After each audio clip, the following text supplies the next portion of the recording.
Hello friends, welcome back to the channel. आज हम समझेंगे आरबीआई का प्रियम्बल और उसका पूरा ऑर्गेनाइजेशनल स्ट्रक्चर, सिंपल, क्लियर और एग्जाम फ्रेंडली तरीके से। चलिए शुरू करते हैं। RBI preamble meaning. आरबीआई के प्रियम्बल में क्लियरली लिखा है कि रिजर्व बैंक का मेन काम है बैंक नोट्स का इशू रेगुलेट करना और रिजर्व्स को मेंटेन करना ताकि इंडिया में मॉनेटरी स्टेबिलिटी बनी रहे।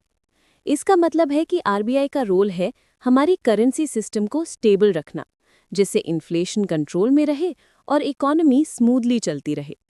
साथ ही आरबीआई का एक इम्पॉर्टेंट एम है एक modern monetary policy framework follow करना, जिससे वो आज की कॉम्प्लेक्स इकोनॉमी के चैलेंजेस को हैंडल कर सके।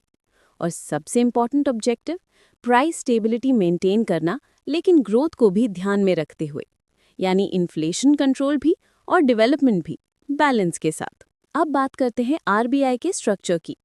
आरबीआई के सारे अफेयर्स को गवर्न करता है सेंट्रल बोर्ड ऑफ डायरेक्टर्स। ये board government of India appoint करती है और ये अपॉइंटमेंट्स आरबीआई एक्ट के अकॉर्डिंग होते हैं। Composition of the board. Central board के मेंबर्स को नॉर्मली 4 साल के लिए अपॉइंट या नॉमिनेट किया जाता है। इस बोर्ड में 2 टाइप्स के डायरेक्टर्स होते हैं, ऑफिशियल डायरेक्टर्स और non official directors. Official directors में आते हैं आरबीआई के गवर्नर और मैक्सिमम 4 डेप्यूटी गवर्नर्स।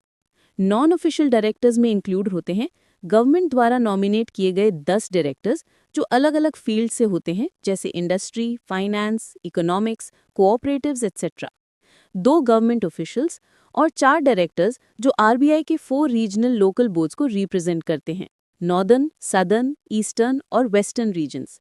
तो दोस्तों, ये था आरबीआई का प्रियम्बल और उसका पूरा स्ट्रक्चर, एकदम सिंपल वर्ड्स में। अगर आपको ऐसे क्रिस्प एक्सप्लेनेशंस पसंद आते हैं तो वीडियो को लाइक करिए, शेयर करिए और चैनल को सब्सक्राइब